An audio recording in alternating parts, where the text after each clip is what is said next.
I always thought our marriage was unshakable. Linda and I had built a life together, raising our children in a home filled with laughter, dreams, and the kind of partnership I had once believed could weather any storm. But lately, something had shifted. At first, it was subtle. Small changes that might have gone unnoticed if I wasn't so attuned to her every movement.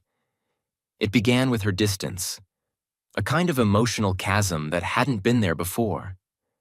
Conversations that once flowed effortlessly now felt stilted, as though she was holding back. When I asked about her day, her answers were clipped, her smile thin. I told myself it was stress from work, an innocent explanation for her distraction. Then there were the late nights. Linda started attending meetings that stretched well beyond dinner, coming home with excuses that didn't quite add up. One evening, I noticed a faint scent of cologne that wasn't mine clinging to her blouse. I wanted to believe her story about an overcrowded elevator, but the knot in my stomach told me otherwise. The tipping point came on an ordinary Saturday morning. Linda had left for one of her meetings, and I was tidying up the kitchen when I found it.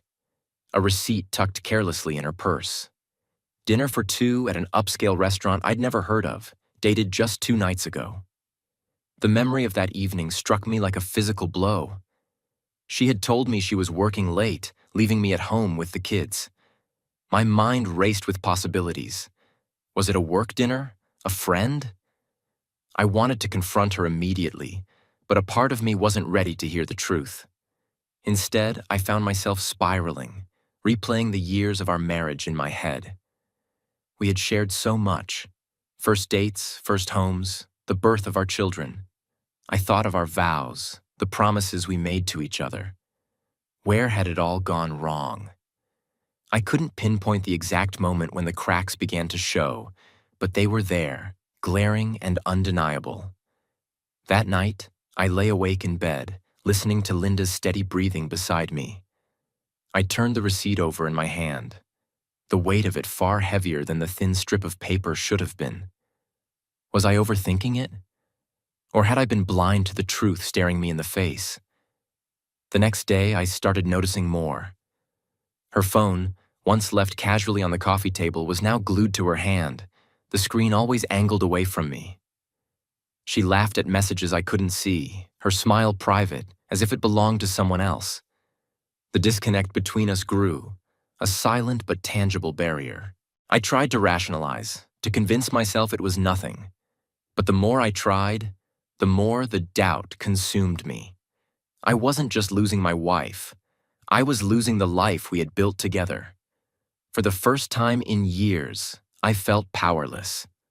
My heart ached with a mixture of denial and dread as the pieces of the puzzle began to fall into place. Linda wasn't just distant. She was hiding something, and I was determined to find out what. Doubt is a silent poison. It eats away at your sanity, turning every smile into a question and every silence into an accusation. By the time I decided to take action, I had spent weeks drowning in my own thoughts.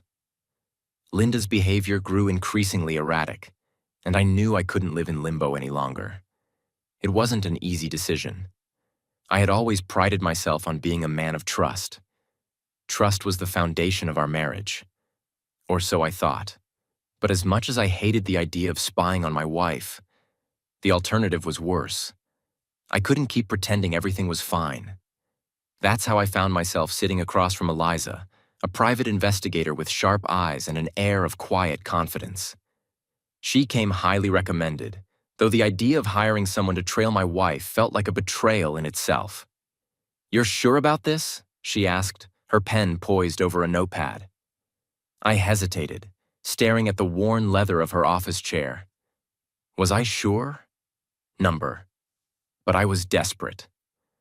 "I just need to know the truth," I finally said, my voice barely above a whisper.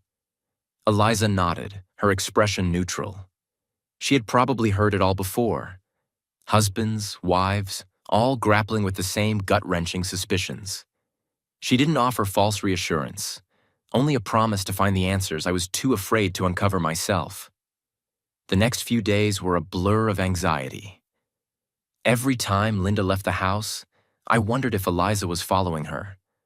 I imagined her snapping photos, gathering evidence, piecing together a puzzle I wasn't sure I wanted completed. Guilt weighed heavily on me. I hated myself for doubting Linda, for invading her privacy. But every time I thought about the receipt, the perfume, the late nights, the guilt was eclipsed by a deeper need for clarity. When Eliza finally called me, my heart sank. "I have something," she said simply, her voice calm but firm. We met at a small cafe on the outskirts of town. She slid an envelope across the table, her expression unreadable. "I think it's best if you look at these in private," she said. But I couldn't wait. My hands trembled as I opened the envelope, pulling out a stack of glossy photos. The first one hit me like a punch to the gut. Linda sitting at an outdoor table with a man I didn't recognize. They were laughing, her hand resting lightly on his arm. Photo after photo told the same story. Dinners, walks in the park, even a kiss outside a hotel.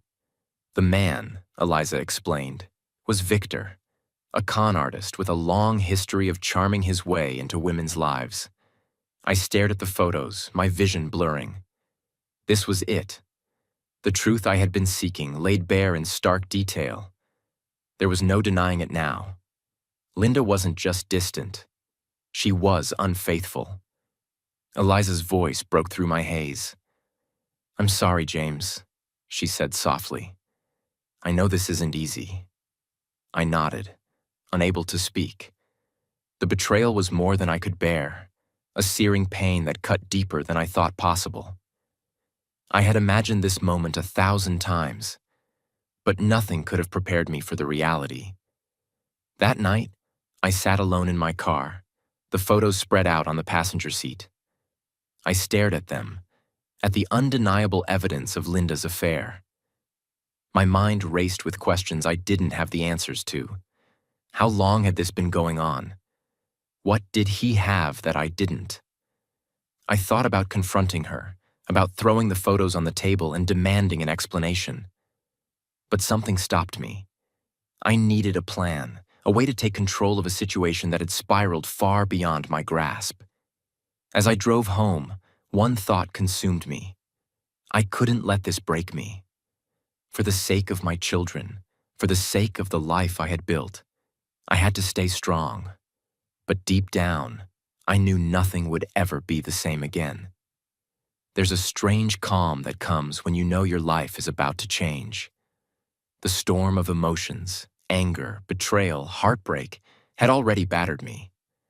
By the time I decided to confront Linda and Victor, I felt almost detached, as if I were watching someone else's life unfold. The setting mattered. I didn't want to confront them in a way that could spiral out of control. A high-end restaurant felt right, public enough to ensure their civility, intimate enough to make every word sting. So I made a reservation, choosing a table within perfect view of where they typically sat. Eliza's reports had been meticulous. I arrived early, my heart pounding despite the mask of composure I wore. The restaurant buzzed with the hum of conversation, clinking glasses, and the faint strains of a piano. I scanned the room and saw their table, a cozy spot near the window, the same one captured in Eliza's photos.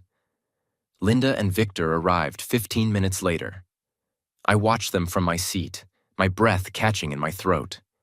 She looked radiant, laughing as Victor pulled out her chair. I hadn't seen her smile like that in years. It felt like a slap in the face. Memories of happier times flooded my mind. Our honeymoon in Santorini, where we'd promised to always put each other first.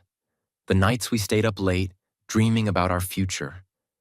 The first time she held our son, her eyes filled with tears of joy. How had we gone from that to this? They didn't notice me at first. Linda leaned forward, her hand brushing Victor's as they talked. He was charming, I'd give him that. His polished demeanor, the way he leaned in just slightly as she spoke, made it clear why she was drawn to him.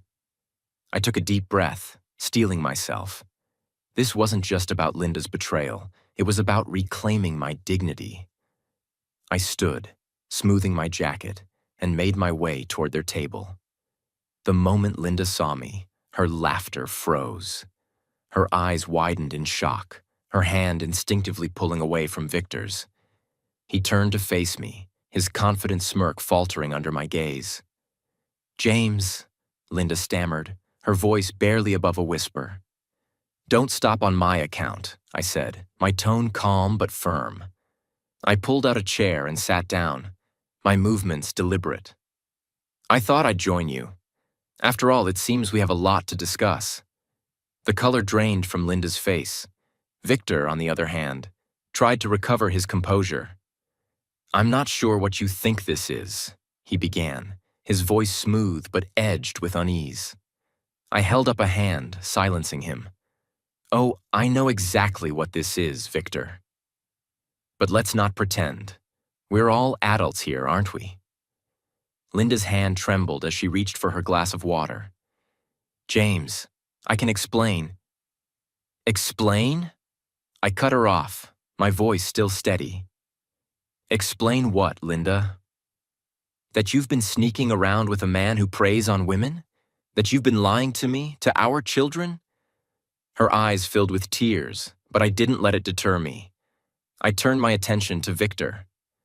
"And you," I said, my voice dropping to a lethal calm. "Do you think you're untouchable? That you can walk into people's lives and destroy them without consequence?" Victor opened his mouth to respond, but I leaned forward, cutting him off. "Don't bother. I know who you are. I know what you are. And I've got the proof to back it up." The silence at the table was deafening. Other diners were beginning to notice, their conversations faltering as they glanced in our direction. Linda looked at me, her expression a mixture of guilt and panic. "James, please." I stood, sliding a file across the table.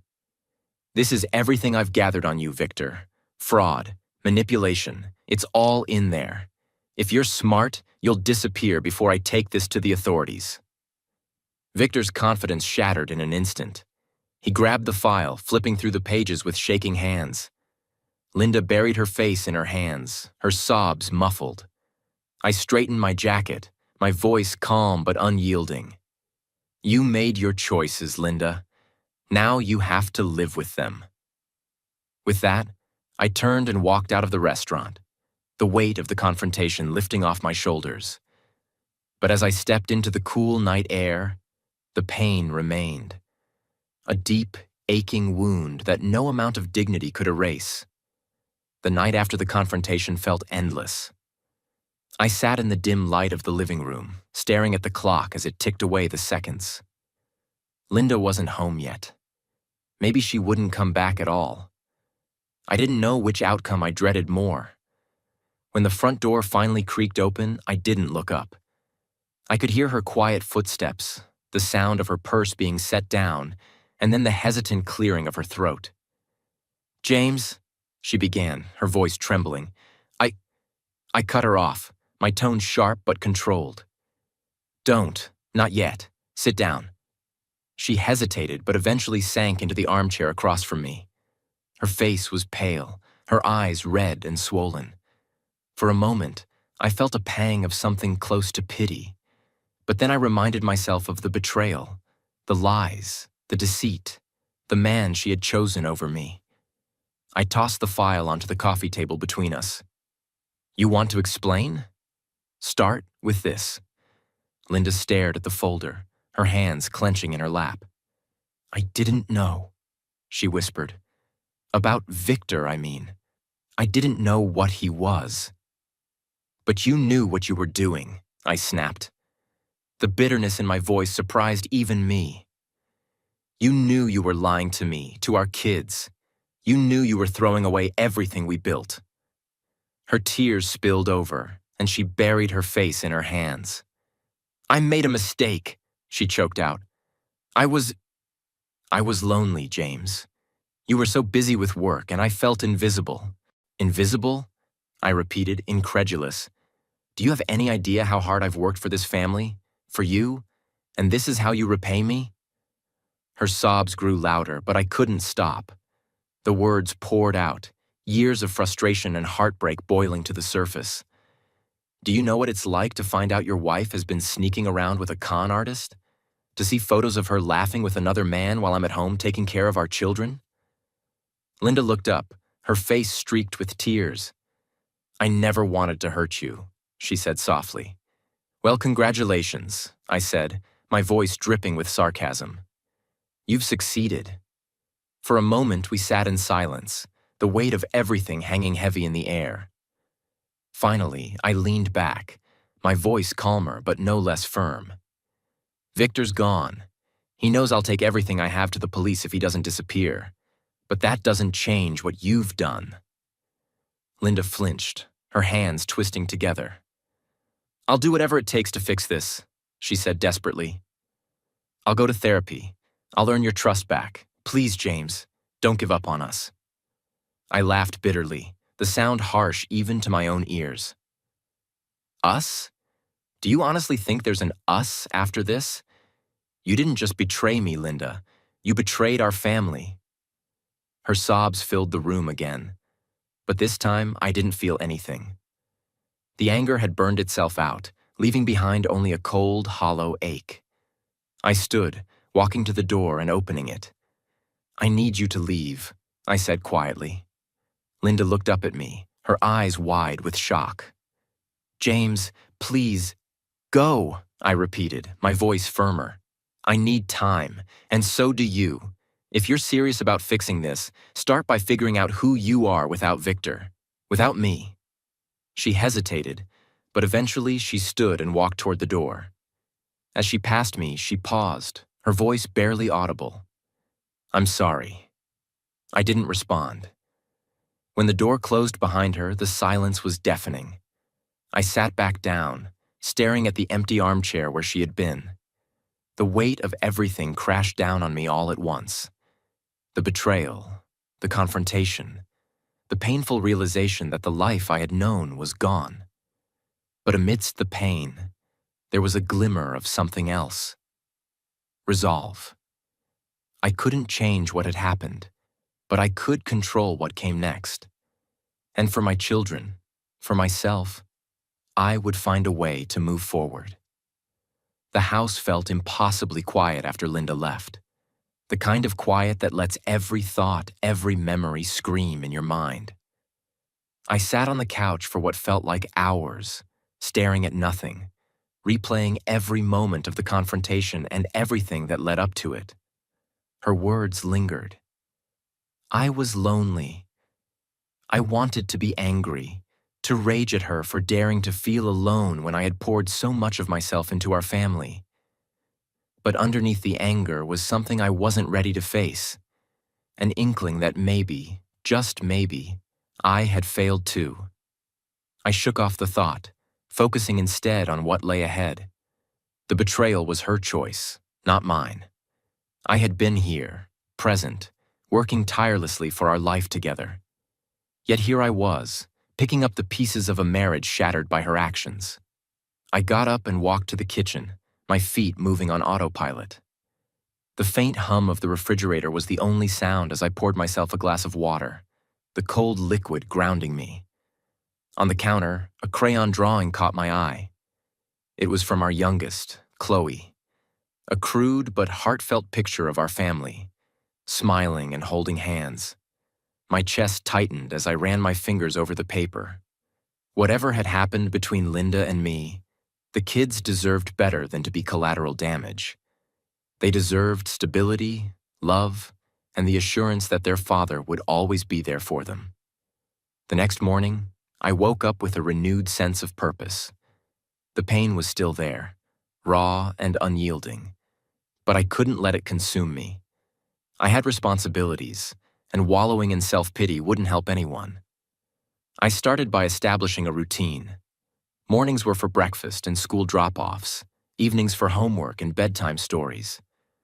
The kids needed normalcy, and so did I. Each task, no matter how mundane, became an anchor, a reminder that life goes on, even when it feels like your world has ended. At work, I threw myself into projects, staying late to keep my mind occupied. My colleagues noticed the change but didn't pry, for which I was grateful. I wasn't ready to share my story, to explain why my wedding ring now sat in a drawer instead of on my finger. Driving home one evening, I found myself replaying the confrontation at the restaurant.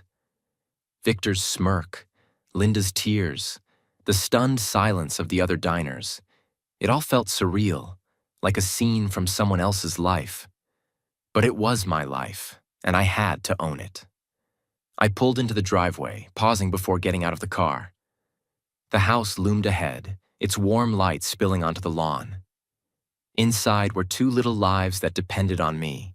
They didn't know the full story yet, only that Mommy was taking a break. I dreaded the day when they would ask more questions, but for now, I was grateful for their innocence. That night, as I tucked them into bed, I felt a sense of calm I hadn't felt in weeks. Chloe clung to her stuffed rabbit, her sleepy voice mumbling, "I love you, Daddy," as her eyelids fluttered shut. It was a simple moment, but it reminded me why I couldn't afford to falter. After they were asleep, I sat at the dining table with a notebook in front of me.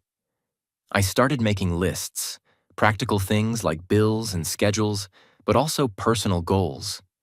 Reconnecting with friends, picking up hobbies I had abandoned years ago, finding a way to heal, not just for the kids, but for myself. As I wrote, a sense of determination took root. I couldn't undo the past, but I could shape the future. Linda's choices had brought us here, but my choices would determine where we went next. I wasn't naive. I knew the road ahead would be hard. There would be days when the anger and sadness threatened to overwhelm me, moments when I would question whether I could do this alone. But I also knew I was stronger than I had given myself credit for. Linda had made her bed. Whether or not she found a way to redeem herself was up to her. My focus had to be on the people who mattered most: Chloe, Ethan, and myself. That night, as I turned off the lights and climbed into bed, I felt something I hadn't felt in a long time. Hope. It was faint, like the first light of dawn breaking through the darkness. But it was there.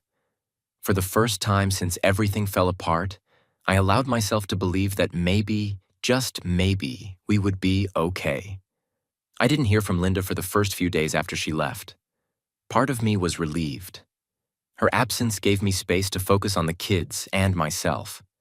But late at night, when the house was quiet, I found myself wondering where she was, what she was doing, and whether she was thinking about what she had done to us. Then one evening, my phone buzzed. It was a message from Linda. "I've started therapy. I'm trying to figure things out. Please let me know how the kids are doing." I stared at the message for a long time. Therapy. It was a step in the right direction, but I couldn't bring myself to respond. Words felt inadequate, and honestly, I didn't know what to say. Over the weeks that followed, Linda sent more messages. Some were updates on her therapy sessions, while others were apologies that felt more like confessions. She admitted to feeling unfulfilled in our marriage, but insisted that it was never about me.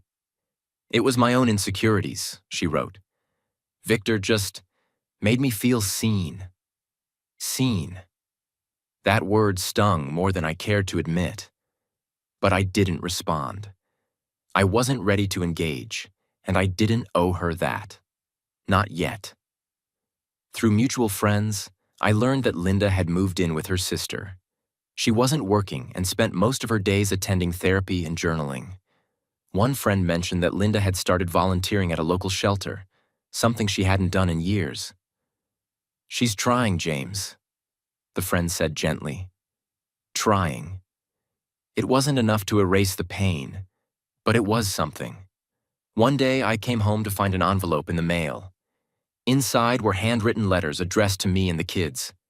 I hesitated before opening mine, bracing myself for whatever words Linda had chosen to put on paper. "James," it began, "I know I've hurt you in ways I can never fully make up for. I don't expect your forgiveness, but I want you to know that I'm working on myself, not just for you, but for the kids and for me. I've spent a lot of time looking at old photos, remembering the life we built together. It was beautiful, and I destroyed it. I'm so sorry." The letter went on to recount memories of our early days together. Our first date, the night we danced in the rain, the way we used to dream about growing old side by side. By the time I finished reading, my chest felt tight. I folded the letter and set it aside, unsure of how to process the emotions swirling within me. A few weeks later, Linda asked to meet. "Just to talk," she said. "No pressure." I agreed, more out of curiosity than anything else. We met at a park near the kids' school, a neutral space where neither of us could dominate the conversation. She looked different. Tired, yes, but also softer, more vulnerable. She held a notebook in her hands, and as we sat down, she opened it to reveal pages filled with scribbled notes and reflections. "I've been working on myself," she said quietly. "Therapy has been hard, but it's helping. I've realized how much I let my insecurities dictate my actions. I was looking for validation in all the wrong places." I didn't respond right away, letting her words hang in the air. "I know I've lost your trust," she continued, her voice breaking. "And I don't expect to get it back overnight. But I want to be better. For you, for the kids, and for myself." She handed me the notebook. "This is everything I've been working through. My therapist suggested I write it all down, my feelings, my mistakes, and what I'm learning about myself. I want you to see it because you deserve to know that I'm not just saying I'm sorry, I'm trying to be better." I flipped through the pages, scanning her thoughts. It was raw, honest, and filled with the kind of self-awareness I hadn't seen in her before. "I don't know what the future holds," I said finally, my voice measured. "But if you're serious about this, then keep doing the work. Not for me, but for you and the kids. They need a mother they can look up to." Tears filled her eyes as she nodded. "Thank you, James. That means more than you know." As I walked away that day, I felt a mix of emotions: relief, sadness, and a faint glimmer of hope.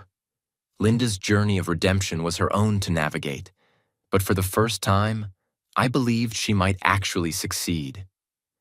The day I handed over the file on Victor to the authorities was the day I felt a semblance of control return to my life. It wasn't about revenge. It was about justice. Victor wasn't just a man who had wormed his way into my wife's life. He was a predator, preying on vulnerable people, leaving destruction in his wake. It started with a call to a detective I knew through a friend. Detective Harris had been with the department for over 20 years and had a reputation for getting results. When I explained the situation, he listened carefully, his tone professional but empathetic. "Bring me what you've got," he said. "If this guy is as dirty as you say, we'll make sure he pays." Sitting in Harris's office a few days later, I laid out the evidence Eliza had gathered. Photos, financial records, and testimony from other victims Eliza had managed to track down. Harris flipped through the file, his expression growing grimmer with each page. "This guy's a real piece of work," he muttered, shaking his head. "We've had reports on someone matching his description, but nothing concrete. This might be the break we need." Hearing those words brought a strange sense of satisfaction. For weeks, I had felt powerless, a bystander in my own life. Now I was taking action, not just for myself, but for everyone Victor had hurt. The arrest came swiftly. Harris and his team caught Victor at a hotel where he was staying under a fake name. I wasn't there to see it, but Harris called me afterward to share the news. "We've got him," he said, "and thanks to your file, we've got enough to keep him behind bars for a long time." I felt a wave of relief, but it was tempered by the weight of everything that had led to this moment. Victor's downfall didn't erase the betrayal or heal the wounds he had inflicted, but it was a step toward closure. A few weeks later, the trial began. I debated whether or not to attend, but in the end, I decided I needed to see it through. Sitting in the courtroom, I watched as Victor was brought in, his once confident demeanor replaced by a look of sullen defiance. The prosecutor laid out the case against him, calling witness after witness to testify. Each story painted a picture of a man who had manipulated and defrauded his way through life, leaving devastation in his wake. Women who had trusted him, business partners he had swindled, families he had torn apart. Linda wasn't there, and I was glad. She didn't need to see this. It was my choice to stand as a silent witness to the consequences of her choices and Victor's manipulations. When it was my turn to testify, I stood before the court, my hands steady despite the emotions churning inside me. I spoke about how Victor had infiltrated my life, how his lies and deceit had shattered my family. "I'm not here for revenge," I said, my voice firm. "I'm here because people like him can't be allowed to continue hurting others. He's a danger to anyone who crosses his path, and he needs to be held accountable." Victor sat there, his expression unreadable as the gavel finally came down. The judge handed him a lengthy sentence, ensuring he wouldn't have the chance to harm anyone else for a long time. As I left the courtroom that day, I felt an odd mix of emotions. Satisfaction, certainly, but also a lingering sadness. Victor's downfall was a victory, but it came at a cost I was still paying. Back home, I sat with Chloe and Ethan, helping them with their homework. They didn't know the details of what had happened, and they didn't need to. All they needed to know was that their father was here, steady and unwavering, ready to guide them through whatever came next. That night, as I tucked them into bed, I felt a sense of peace I hadn't felt in months. Justice had been served, and while the scars of betrayal remained, I was determined to focus on the future, on healing, on rebuilding, and on being the father my children deserved. The first morning without Linda felt strange. The house seemed quieter, almost too quiet, as if it was mourning her absence. Yet there was an odd sense of clarity in the air, like a fog had lifted. I knew this was our new normal, and it was up to me to make it work, for the kids and for myself. Chloe and Ethan adjusted quicker than I expected. Children have a way of adapting, of finding stability in the small, familiar routines. Breakfast became our little ritual. Pancakes on Sundays, cereal on busy weekdays. Chloe insisted on helping, her tiny hands fumbling with the whisk, while Ethan became the self-appointed juice master, ensuring everyone's glass was filled. Their laughter in the mornings was a lifeline, a reminder that life didn't stop just because mine had hit a roadblock. They didn't ask many questions about Linda at first, which I was grateful for, but I knew the day would come when I'd have to explain, and I dreaded it. The evenings were the hardest. After the kids were asleep, the silence crept in, bringing with it memories I'd rather not dwell on. I'd sit in the living room, staring at the empty armchair where Linda used to curl up with a book, her laughter once filling the space. I threw myself into work during the day, staying late at the office to avoid coming home to the emptiness. My colleagues noticed the change but didn't press. They probably assumed I was just another overworked dad. But slowly, I began to build a new rhythm. Weekends became sacred time with Chloe and Ethan. We visited the park, baked cookies, and built elaborate pillow forts in the living room. These moments, though simple, were a balm for the ache in my chest. Then came the first question. "Daddy, when is Mommy coming back?" Chloe asked one evening as I was tucking her into bed. Her wide eyes searched mine, filled with innocent curiosity. I paused, my heart clenching. "Mommy's taking some time to figure things out," I said carefully. "But she loves you very much." Chloe seemed satisfied with that, snuggling into her stuffed rabbit. But Ethan, older and more perceptive, wasn't so easily convinced. "Is she coming back at all?" he asked the next day while we were playing catch in the yard. I set the ball down, crouching to his level. "I don't know, buddy," I admitted. "But no matter what happens, you and Chloe will always have me. That won't change." He nodded slowly, his eyes searching mine for reassurance. "Okay, Dad." Those moments were tough, but they were also a reminder of why I couldn't afford to falter. My kids needed me more than ever, and I was determined not to let them down. As the weeks turned into months, I started to find myself again. I reconnected with old friends, men I drifted away from during the years of marital busyness. They dragged me out to dinners, sports games, even a hiking trip. I resisted at first, but eventually, I found myself laughing again, enjoying the simple pleasure of camaraderie. I also rediscovered hobbies I had long forgotten. I dusted off my guitar, the one Linda had bought me for our 5th anniversary, and began playing again. The music, once a shared passion between us, became a source of personal solace. The kids thrived in this new chapter. Ethan joined the school soccer team, and Chloe discovered a love for painting. Our evenings were often filled with the hum of activity.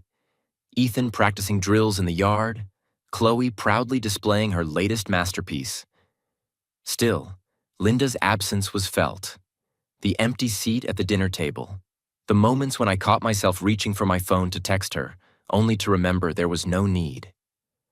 The pain didn't disappear, but it dulled over time, becoming a part of the background rather than the foreground. One evening, Chloe handed me a crayon drawing she had made. It was of our family, me, Ethan, and her. Linda wasn't in the picture. "Do you miss Mommy?" I asked gently. Chloe nodded. "But I like our family too," she said, her words simple yet profound. Her words stayed with me that night. Life without Linda wasn't what I had planned, but it was our reality. And despite everything, we were finding our way. Healing isn't a straight line. It twists and turns, doubling back on itself when you least expect it. Some days I felt like I was finally moving forward. Other days, I found myself staring at old photos, wondering if things could ever have been different. It was during one of these moments, as I sorted through the remnants of our life together, that Linda called. Her voice was tentative, unsure, but there was a strength beneath it I hadn't heard in months. "James," she said after a long pause, "I think it's time we talked. Not about us, but about the kids. They need both of us, and I want to do better for them." Her words surprised me. It wasn't the plea for reconciliation I had half expected. Instead, it was a recognition of the shared responsibility we still had, no matter what had happened between us. We agreed to meet at a cafe near the park where Ethan's soccer games were held. I arrived first, sipping a coffee and watching the world go by, trying to steel myself for whatever this conversation might bring. When Linda walked in, she looked different. Not just physically, though the strain of the past months was evident in her face, but in her demeanor. She seemed humbled, grounded, a far cry from the woman who had once laughed so freely with Victor at that restaurant. "Thanks for meeting me," she said as she sat down, her hands wrapped tightly around a cup of tea. I nodded, waiting for her to speak. "I've been thinking a lot about the kids," she began. "They deserve stability, love, and to know that, despite everything, we're still a team when it comes to them." Her words were measured, careful. I could tell she'd rehearsed them. "I'm not asking for your forgiveness," she continued, her eyes meeting mine. "I know that's something I have to earn, if it's even possible. But I want to be there for Chloe and Ethan. I want to be the kind of mother they can look up to." For a moment, I didn't respond. I studied her face, searching for any hint of insincerity.